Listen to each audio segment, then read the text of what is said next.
पहले इतिहास में एक आदमी है, उसका नाम न्यूटन था, उन्होंने इस चैप्टर को बना दिया पूरा। ये फिजिक्स वाला न्यूटन ही है।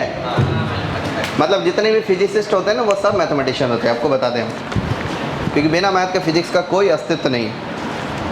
बिना कैलकुलेशन फिजिक्स को मैं गिनेंगे कैसे कोई चीज़। तो उन्होंने एक चैप्टर बनाया जिसका नाम, उन्होंने एक कंसेप्ट दिया, बाद में धीरे धीरे डेवलप होता गया। बहुत सारा डेवलप पार्ट है जिसका बाइनोमियल थ्योरम का पढ़ेंगे। बाई का मतलब होता है, बाई मतलब जानते हो क्या होता है? दो होते हैं। और नोमियल मतलब टर्म्स होते हैं। तो दो टर्म वाली चीज़ें पढ़ेंगे। अब इसे में ट्राइनोमियल होगा, फिर मल्टीनोमियल होगा, मतलब बहुत टर्म्स वाली चीज़ें। तो पहले तो बाइनोमियल को देख लो। कुछ एनालिसिस, जैसे a plus B equal to कितना होता है जी? बहुत सिंपल, a प्लस बी होता है ना जी? ऐसी दुनिया बोलती है a plus B equal to plus B. Newton ने इसे थोड़ा विशेष प्रकार से देखा। न्यूटन ने देखा यहाँ पर कोफिशिएंट 1 है, दिखाई दे रहा है आपको 1? यहाँ पर कोफिशिएंट 1 है, दिखाई दे रहा है? तो न्यूटन ने देखा कि 1 को एक काम करो, 1c0 लिखो। 1c0, यहाँ पर भी 1 है क्या? 1c0 लिखो और b का पावर 0 दे दो, a का पावर 1 दे दो। क्या ये यही टर्म है? कुल मिला के यही लिखा है, ध्यान से देखो। प्लस अगले टर्म में 1c1 लिख दो और a का पावर 1 दे दो, b का पावर b का पावर 1 दे दो, a का पावर 0 दे दो। क्या ये b ही लिखा है? ये ध्यान से देखो तो ये बीच है, और ये ध्यान से देखो तो क्या है? a ही है। a को ही इस प्रकार से लिख दिया, ठीक।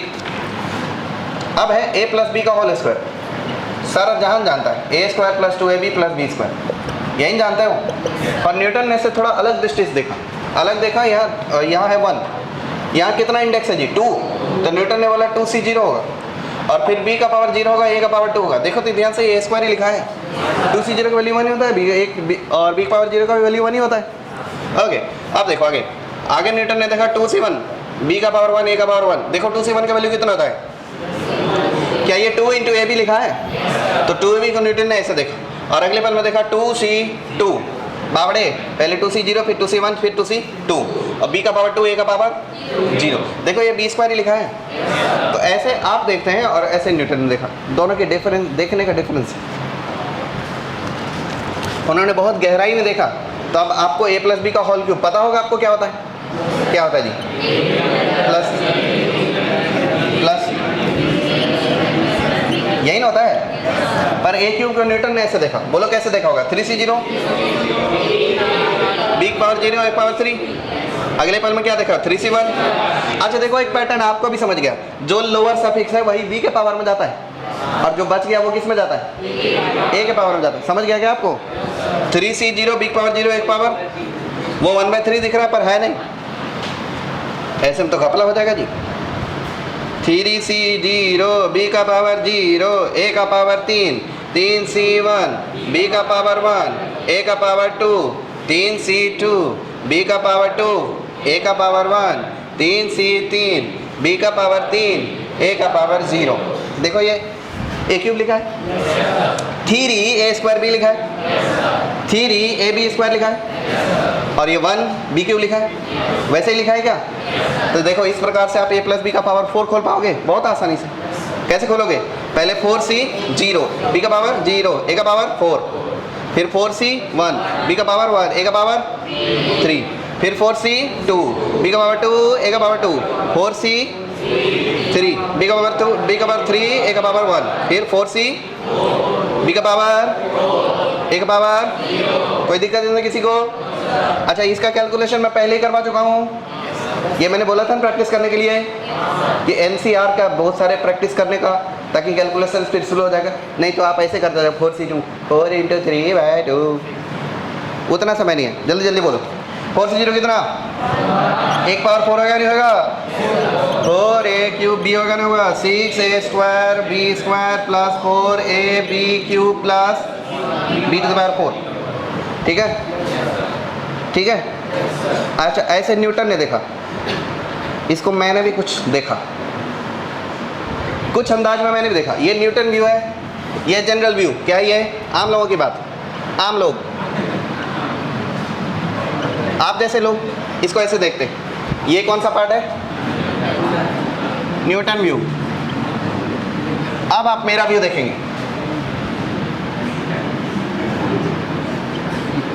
देखो मैंने इसको ऐसे देखा, ये ए है ना, इसके बाद में कोफिशिएंट वही लिखा है जितने तरीके से ए को अरेंज कर सकते हैं। कितने तरीके से ए को अरेंज कर सकते हैं? एक। बी को कितने तरीके से अरेंज कर सकते हैं?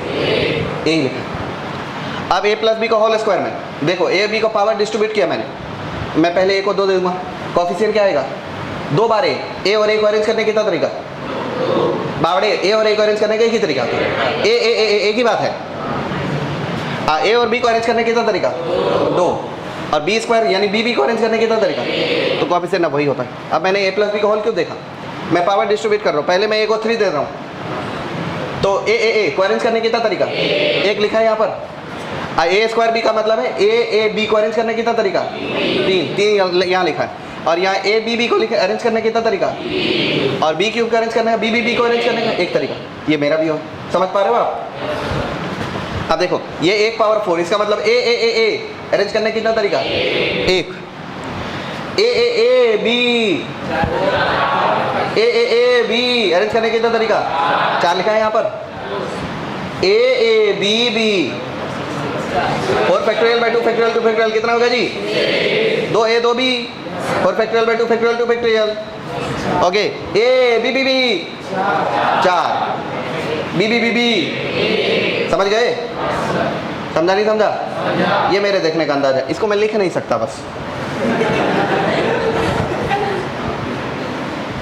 लिखूंगा मैं आगे जब मैं मल्टीनोमियल थ्योरम पढ़ाऊंगा ना, तब ये कंसेप्ट का यूज करूंगा, ये एनालिसिस का। चलो अब a प्लस बी का पावर 10 निकालने की कोशिश करते हैं। इससे पहले बहुत मुश्किल था, इसे 10 मिनट पहले तक इसे निकालने में आपको 10 दिन लग जाते, पर अगले 2 मिनट में निकाल दूंगा मैं। बोलो 10c b का पावर a का पावर, कोई दिक्कत? अगले टाइम 10c1 b का पावर 1 a का पावर 9 10c2 a का पावर 8 10c3 b का पावर 3 a का पावर 10c4 b का पावर 4 a का पावर 6 10c5 b का पावर 5 a का पावर 5 10c6 b का पावर 6 a का पावर 4 10c7 b का पावर 7 a का पावर 3 10c8 b का पावर 8 a का पावर 2 10c9 b का पावर 9 a का पावर 1 10c10 b का पावर 10 a का पावर 0। समझ गए बात? कैलकुलेशन ही तो करना है, कर लोगे? नहीं करना है, क्योंकि इतना भयंकर नंबर को ना ऐसे ही लिख देते हैं, 10c5 को ऐसे ही लिख देते हैं। क्या आपको समझ गया कैसे खोलते हैं? इस प्रकार, इन जनरल देखना जरा ध्यान से, a प्लस b का पावर अगर n लिखा हो, a प्लस b का पावर n लिखा हो तो क्या लिखोगे? nc0 b का पावर 0 a का पावर n है। अगला टर्म बोलो, nc1 b का पावर 1 a का power n minus 1 nc2 b का पावर 2 a का power n minus 2 nc3 b का पावर 3 a का power n minus 3 nc4 b का पावर 4 a का power n minus 4 dot dot dot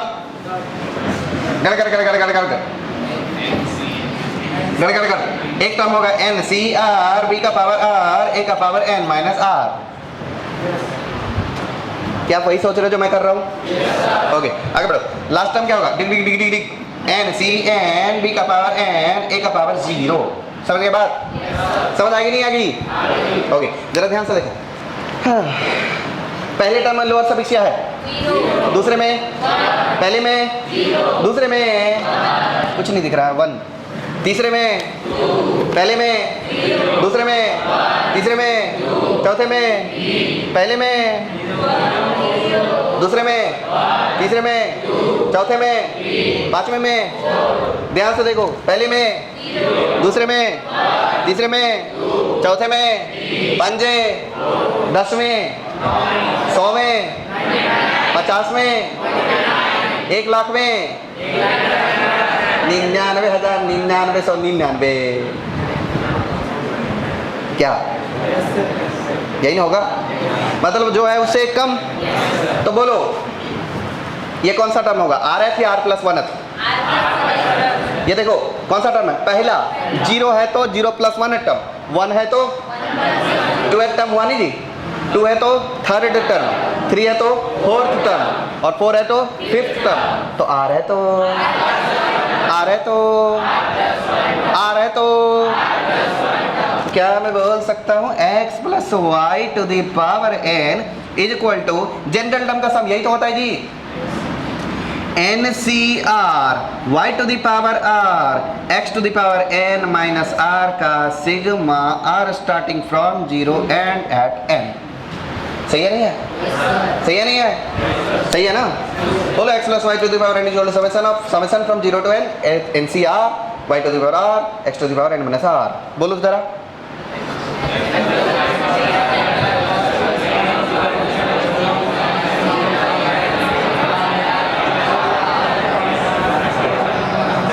x plus y to the power n is equal to summation from 0 to n NCR x to the power n minus r y to the power r। बोलो।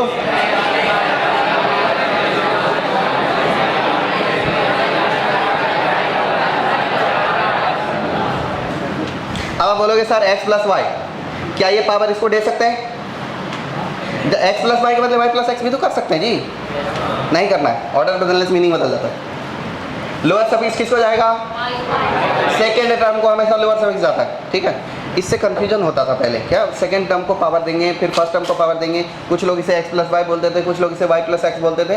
तो विद्वानों ने क्या किया, एक तय pattern बना दिया कि सारी दुनिया पढ़ेगी ऐसे, सेकेंड टर्म को लोअर सफिक्स देगी और बचा हुआ टर्म किसको देगी, बचा हुआ पावर किसको देगी, फर्स्ट टर्म को, ठीक है। क्योंकि x plus Y, Y plus X दोनों भी कर सकते थे, तो ये पावर इंटरचेंज भी हो सकता था, उससे कन्फ्यूजन होने लगा। तो विद्वानों ने ये बात तय पैटर्न बना दिया कि लोअर सफिक्स किसे दोगे और बचा हुआ पावर किसको दोगे। बोलो जरा, बहुत सिंपल है, NCR y to the power r x to the power n minus का समेशन 0 टू, बोलो NCR y to the power r x to the power बचा हुआ n minus summation from 0 to, अब एक साथ बोलना है x plus Y to the power n is equal to summation of 0 to n NCR y to the power r x to the power n minus r। बोलो।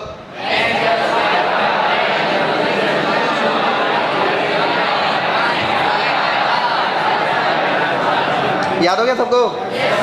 क्या simple तरीका है, simple NCR, एक ही टर्म लिखना बस, NCR और y का power r दे दिया और x का पावर बचा हुआ दे दिया, n माइनस r दे दिया, समेशन लगा दिया, कहाँ 0 से।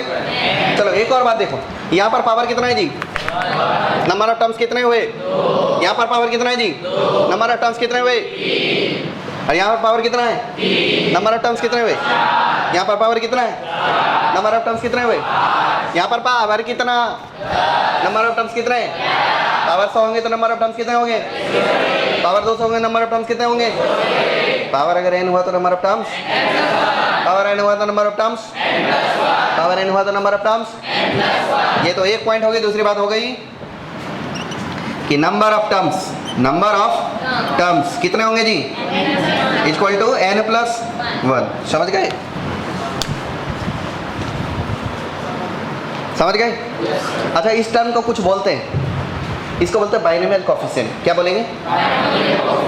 एक बात यहाँ देख लो, अगर मैं आपसे पूछूं कि coefficient of a to the power 9, तो आपका आंसर होगा 10c1 इंटू बी। क्या आंसर होगा? a टू द पावर 9 का कोएफिशिएंट क्या है जी? लेकिन अगर मैं आपसे पूछूं binomial coefficient of a to the power 9, तब आपका आंसर होगा 10c1। सिर्फ ये बोलते हैं बाइनोमियल कोएफिशिएंट में। ये बहुत भयंकर चीज़ है भाई, बेसिक कंसेप्ट बच्चे कंफ्यूज हो जाते हैं। ये सब इन्फॉर्मेशन है। बाइनोमियल कोएफिशिएंट सिर्फ इस फॉर्म में आता है NCR के, और कोएफिशिएंट बोलेगा तो इसके साथ जो कांस्टेंट है वो भी मल्टीप्लाई करना। बोला a टू द पावर 9 का कोएफिशिएंट कितना, a टू द पावर 9 का कोएफिशिएंट 10c1 इंटू, लेकिन binomial coefficient of a to the power 9 is what, binomial coefficient of a to the power 8 is what, अरे binomial coefficient of a to the power 8 is what, coefficient of a to the power 8 is what. बात समझ गए? Coefficient of a to the power 8 is equal to 10c2 into b square, लेकिन binomial coefficient of a to the power 8 is equal to 10c। समझ गए दोनों बीच का difference? Binomial coefficient और कोएफिशिएंट दोनों अलग अलग बात है, ये याद रहेगा। लिखो, coefficient of x to the power r is equal to NCR y to the power n minus r, बराबर जी। देखो x to the power r का कोफिशिएंट क्या होगा? NCR y to the power r लिख दें, coefficient of y to the power r, बोलना y to the power r का coefficient क्या होगा?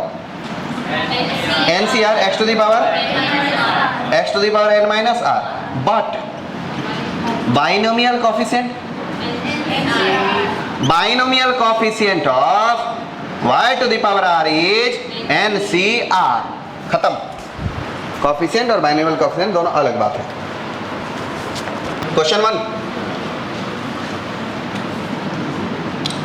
कंप्यूट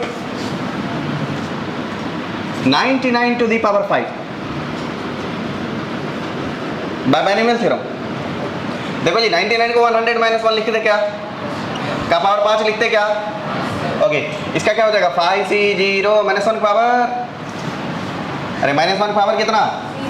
और 100 पावर 5, फिर 5c माइनस 1 पावर 100 पावर, फिर 5c minus 1 power 100 power, 5c minus 1 power. देखो सारे बच्चे बोलो ग्रीन, मेरे को मजा नहीं आएगा, मेरे को मजा नहीं आएगा, आपको मजा आने नहीं दूंगा मैं, बात समझ लेना ध्यान से।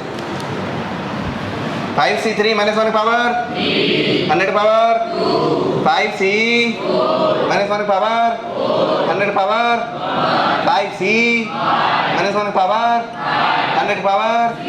देखो ध्यान से, जब कभी नेगेटिव नंबर का पावर ऑड होता है तो वो नेगेटिव होता है, और नेगेटिव नंबर का पावर इवन होता है। तो ये इवन के ऑड है, पॉजिटिव नेगेटिव। 5 से 1 का 5c 0 वैल्यू 1, 100 पावर 5 का मतलब 10 का पावर 5c 1, ये क्या हो जाएगा जी? अरे 5 का पावर 10 हो गया ना, ये 5 का पावर 10 हो गया, अयो 10 का पावर 10 हो गया, और ये 5 इंटू 10 का पावर 8 हो गया, प्लस के साथ के माइनस के साथ, अब प्लस 5c2 10 इंटू 10 का पावर ऑलरेडी 6, माइनस की प्लस 5c3 10 इंटू 10 का पावर 4, 5c4 5 इंटू 500 हो गए नहीं जी, ये 500 हो गए। अब प्लस की माइनस प्लस, अरे प्लस, अब माइनस 1, चलो कैलकुलेट करो जी। इसके आगे कर पाओगे क्या? घर में करना कभी, क्या बोलते हो? हंसी आ रही है? सॉल्यूशन ले आना फिर। क्वेश्चन 2 ऐसा है कि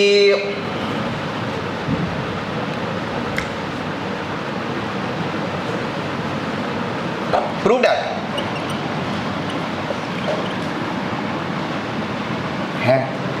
that summation from 0 to n 3 का power r NCR equal to 4 का पावर n। बोलो कैसे? बोलो। देखो ज़्यादा सोचने की जरूरत नहीं है। समेशन फ्रॉम NCR 3 का पावर r 1 का पावर n माइनस r दिख रहा है क्या? अरे इतनी थी क्रिएटिविटी चलाना है बस। 1 का पावर n माइनस r दिख रहा है? NCR सेकेंड टर्म का पावर r, फर्स्ट टर्म का पावर n माइनस r, इसका क्या मतलब होता है? 1 प्लस 3 का पावर n है क्या? 4 का पावर n ही होता है जी। हो गया प्रूफ। अरे यहाँ लिखा है इसका थ्योरी, बोर्ड पे लिखा है कि नहीं? यही होता है जी। बोलो। Question 3, find 6th term of x plus √3 to the power 30। बोलो 6th टर्म क्या होगा? 7th करो, 7th टर्म क्या होगा जी? 7th टर्म क्या होगा? 30c √3 पावर x का पावर, x को 5 कर दो, x को कर दो 5 का पावर 24। बोलो 36 की वैल्यू कितनी होगी? हमें क्या है, कुछ होता होगा। 36 √3 पावर 6 का क्या मतलब होता है जी? 3 का पावर 2, 3 का पावर 2 ना, नहीं 3 का पावर 3, 3 का पावर 3, 27 इंटू 5 का पावर 24। आगे कैलकुलेशन का मैटर है जो हम नहीं करेंगे, क्योंकि इतना भयंकर कैलकुलेशन हम कर नहीं सकते, और ये 5 को 24 बार मल्टीप्लाई करना भी नहीं है, होता नहीं, हमें करते भी नहीं आता। तो ये यही है इसका आंसर हो गया, समझ गए। जब एनसीआर छोटे छोटे नंबर का होगा तो कैलकुलेशन करते हैं, और बड़े बड़े नंबर का होगा तो नहीं करते।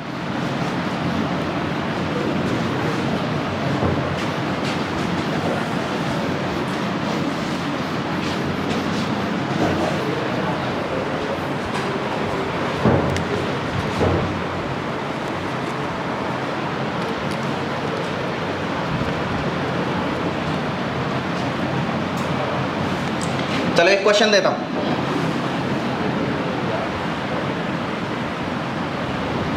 क्वेश्चन 3,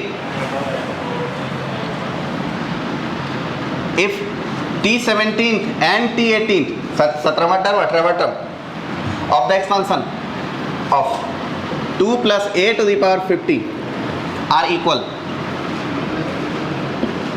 फाइंड a पता लगाना जी। 17वां टर्म बोलो, 17वां टर्म क्या होगा? T17 इक्वल टू क्या दिया? T18 क्या होगा? 50C 16 और a का पावर 16 और 2 का पावर कितना? 34 इक्वल टू 50C 17, a का पावर b का पावर 2 का पावर 33। इसको इससे डिवाइड कर दें, बोलो 85C 17, 2 का पावर 33, a का पावर इक्वल टू ये इससे कटेंगे नहीं कटेंगे, ये इससे कटेंगे नहीं कटेंगे, क्या मिला? 2a मिला, 2a मिला। अब 50C 16 बाय 50C 17 ये कैलकुलेशन करना है। देखो ध्यान से, a किसके इक्वल आएगा? a ही चाहिए था ना आपको, क्या ये a यहाँ से काट के यहाँ कर सकते हो? a इक्वल टू लिखोगे 50C 16, 50C 16 का मतलब 50 factorial divided by 16 factorial into 34 factorial times of 2 divided by ये चीज, बोलो 50 factorial divided by 17 factorial into 33 factorial, 50 factorial 50 factorial, ये equal to 2 by 16 factorial into 34 factorial into 17 factorial को 17 into 16 factorial लिखो, into 33 factorial, और 34 factorial को 34 into 33 factorial लिखो। कटने वाले कट गए, क्या बचा? और यो a का वैल्यू क्या है जी? a का वैल्यू 1 आ गया। कोई दिक्कत किसी को नहीं है? कॉपी करो।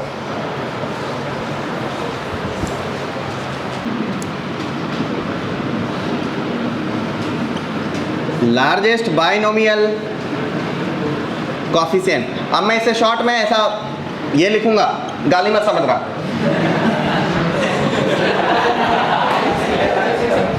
ठीक है? लार्जेस्ट बीसी,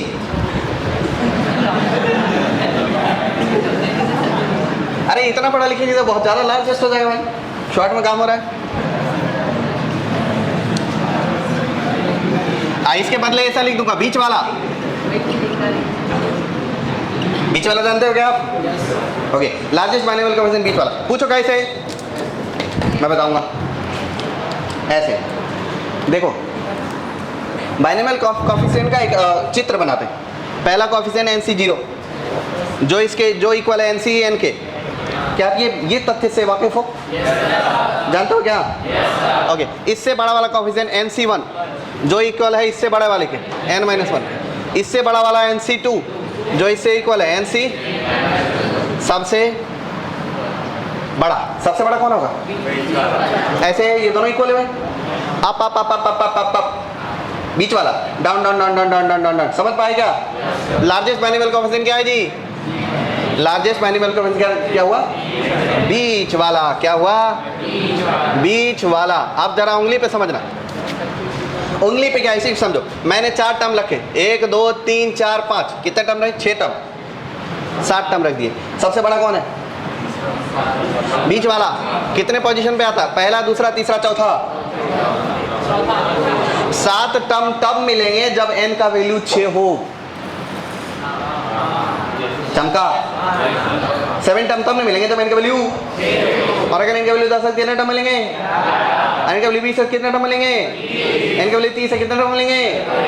n का वैल्यू 6 है कितने टर्म मिलेंगे? तो अगर n इक्वल टू 6 हो तो फिर ये मिला लार्जेस्ट, लार्जेस्ट बीसी, एलबीसी।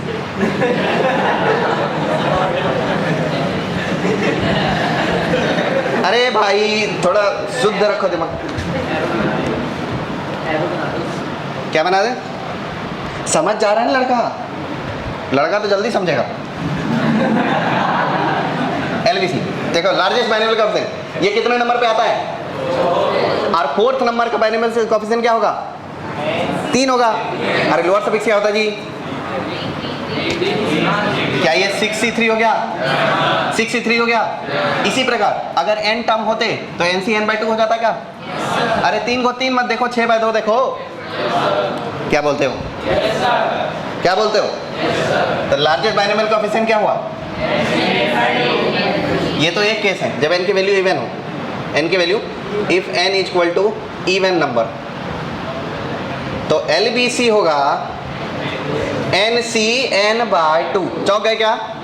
चलो अब n का वैल्यू 10 रख लो, कितने टर्म मिलेंगे?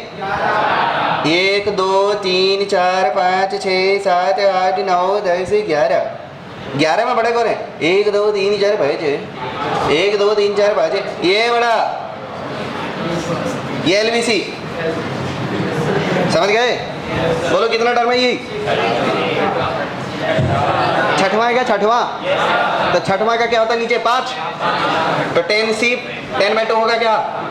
तो अगर n की वैल्यू इवन हुई तो nc, n की वैल्यू इवन हुई तो लार्जेस्ट बाइनोमियल कोएफिशिएंट n की वैल्यू इवन होने पर क्या होगा? nc, largest binomial coefficient n की वैल्यू इवन होने पर क्या होगा? लार्जेस्ट बाइनोमियल कोएफिशिएंट n की वैल्यू इवन होने पर क्या होगा?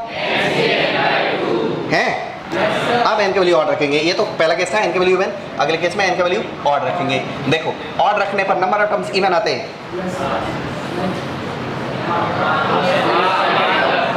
ऑड रखने पर नंबर ऑफ टर्म्स इवन आएंगे जी।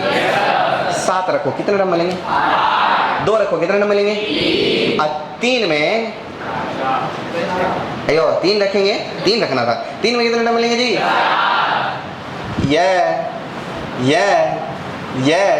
ये n का वैल्यू कितना रखा है इस केस में? n का वैल्यू 3 रखो। नंबर ऑफ टर्म्स कितने मिलेंगे? T1 T2 T3, और बड़ा कौन है जी? दोनों बड़ा है, T2 और T3, 2 बीच वाले आए। बाइनोमियल कोएफिशिएंट दोनों के बराबर मिलेंगे। इसका देखना कितना मिलेगा? 3c1। इसका कितना मिलेगा? 3c2। क्या ये दोनों आपस में इक्वल होते हैं? क्या बाइनोमियल थ्योरम इतना जानते हो क्या? परम्यूटेशन कॉम्बिनेशन में ये प्रॉपर्टी पढ़ा रखा है ना, 2 + 1 = 3, तो 3 + 1 = 2। क्या बोलते हो? ये दोनों आपस में इक्वल होंगे नहीं होंगे? ओके, तो मतलब सेकंड टर्म थर्ड टर्म क्या होंगे? इक्वल। तो अब देखो n का वैल्यू 5 रखते हैं। n का वैल्यू क्या रखें? 8 रख लो, 8। 9 जी, 7 रखो, 7। कितने टर्म मिलेंगे जी? T1 T2 T3 T4 T5 T6 T7 T8। बीच वाले कितने? 2। ये दोनों बड़े हैं। इसका बोलो कितना होगा? 8 नहीं 7c3। इसका कितना होगा? दोनों आपस में इक्वल है क्या? दोनों आपस में इक्वल है। अच्छा, इसको 3 नहीं देखने का, इसको देखना 7 - 1/2। इसको 4 नहीं देखने का, इसको देखने का 7 + 1/2। और अगर n इवन है, सॉरी n ऑड है, इसमें 1 ऐड करें या 1 सब्ट्रैक्ट करने पर इवन बन जाएगा। इवन 2 से डिविजिबल है। ये क्या है? 7 - 1/2। इसको ऐसा देखो, 7c 7 - 1/2 इक्वल टू 7c 7 + 1/2। देखो इसको 1 नहीं देखने का, 3 - 1/2 देखने का। 3 - 1 कितना? 2/2 कितना? इसको 2 नहीं देखने का, 3 + 1/2 देखने का। बात समझ गए क्या? तो अगर n का वैल्यू ऑड होगा तो लार्जेस्ट बाइनोमियल कोएफिशिएंट क्या होगा? क्या होगा? इसी को लार्जेस्ट बोलते हैं, कुछ लोग ग्रेटेस्ट बोलते हैं। आपको इससे कोई आपत्ति होगी? मुझे नहीं है। लार्जेस्ट बाइनोमियल कोएफिशिएंट क्या होगा जी? n c n minus 1/2 is equal to n c n plus 1/2। बात समझ गया? समझ गया? तो सबसे बड़ा बाइनोमियल कोएफिशिएंट क्या होता है? बीच वाला। और बीच वाला दो तरीके से डिफाइन हो सकते हैं, n की वैल्यू इवन होने पर अलग, n की वैल्यू ऑड होने पर अलग। n की वैल्यू इवन होगी तो ग्रेटेस्ट बाइनोमियल कोएफिशिएंट क्या होगा जी? n की वैल्यू इवन होगी तो ग्रेटेस्ट बाइनोमियल कोएफिशिएंट क्या होगा जी? n की वैल्यू इवन होगी तो ग्रेटेस्ट बाइनोमियल कोएफिशिएंट क्या होगा जी? और अगर n की वैल्यू ऑड हुई तो ग्रेटेस्ट बाइनोमियल कोएफिशिएंट क्या होगा जी? अगर n की वैल्यू ऑड हुई तो ग्रेटेस्ट बाइनोमियल कोएफिशिएंट ये LBC is equal to nc n minus 1/2 nc n plus 1/2। समझ गया? समझा नहीं समझा? सबको? बोलो, याद रहेगा? चलो क्वेश्चन लिखो। इस पर एक क्वेश्चन ले लेते हैं घर से। Find middle term, find middle term of, पहला सवाल इसका 2x by 3 minus 3y/2 to the power 20। बोलो कितने टर्म है इसमें? 21। कितने टर्म है? हाँ 21। तो बोलो n की वैल्यू n के ऑर्डर, n की वैल्यू n के ऑर्डर, तो मिडिल टर्म क्या होगा जी? मिडिल टर्म होगा, मिडिल टर्म की शुरुआत होगी 20c10, सेकेंड टर्म का पावर माइनस 3/2y का पावर 10, 2x by 3y का इसका पावर 10। बोले 20c10, 20c 2 का पावर 10, 2 का पावर 10 खत्म। देखो 2 का पावर 10, 2 का पावर 10 खत्म। x का पावर 3 का पावर 10, 3 का पावर 10 खत्म। अच्छा नेगेटिव का पावर इवन नंबर, पॉजिटिव की negative, negative power even number, positive negative, तो साइन बदलेगी जरूरत। x का पावर 10 बाय y का पावर 10 कॉमन लिया, खत्म। गलत हो गया? हाँ गलत हो गया। x का पावर 10 इंटू y का पावर 10 ऐसा। सेकेंड क्वेश्चन देखो, LBC, LBC का मतलब समझोगे? क्या समझोगे? हैं? लार्जेस्ट इन अपना 1 plus x to the power 2n is equal to क्या होगा? 2nc into x to the power 2nc and x to the power 1 power.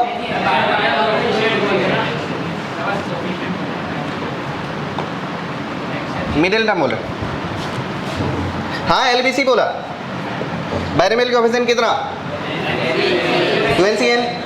देखो इसे सिंपलीफाई करने का 2ncn, तो 2ncn का मतलब 2n factorial divided by n factorial into n factorial. अभी ध्यान से देखो, कल टेस्ट में आया था ये सवाल। 2n फैक्टोरियल को लिखते हैं 1 into 2 into 3 into 4 up to 2n minus 1 into 2n divided by n factorial into n factorial. इसको आगे सॉल्व करने के लिए यहाँ का थोड़ा सा जगह यूज करूँ क्या? देखो उसको इधर लिखूंगा, आप थोड़ा प्रेम बढ़ा रखिएगा। इसको कह रहा हूँ 1 3। देखो सारे ऑड नंबर एक साथ लिखो, 1 into 3 into 5 into 7 up to, सारे ऑड नंबर एक साथ लिख दिया। इंटू इवन नंबर को लिखो 2 इंटू 4 इंटू 6 इंटू 8 कितना जी? Divided by n factorial into, आगे देखो क्या ये 1 3 5 7 सभी ऑड नंबर का प्रोडक्ट है। इसको लिख सकते हो 1 into 3 into 5 into 7 up to 2n minus 1 बराबर एक डब्बा में डाल दिया। देखो इसमें से 2 ले लूँगा क्या आएगा? 1 रह जाएगा। इसमें से दीदी इधर देख लो ना कैसे सॉल्व करते हैं। 2 ले लूँगा 1 रह जाएगा, 2 ले लूँगा 2 रह जाएगा, 2 ले लूँगा 3 रह जाएगा, 2 ले लूँगा 4 रह जाएगा। सब में से 2 कॉमन आएगा। सभी नंबर अगर 2 अपना एक एक दे दिए तो कितना मिला? 2 का पावर n इंटू क्या बचेगा? 1 into 2 into 3 into 4 into 5, 1 into 2 into 3 up to n। क्या ये n फैक्टोरियल से कैंसिल होने वाला है? कैंसिल हो गया? किसके इक्वल रहा? 1 3 5 7 अप टू 2n इंटू 2 का power n by n factorial. क्या यही चीज़ आपसे पूछा था कल वाले टेस्ट में? इसके इक्वल टू कितना पूछा था ना? तो कितना?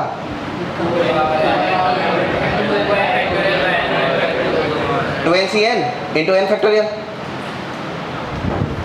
ऑप्शन में रहा होगा।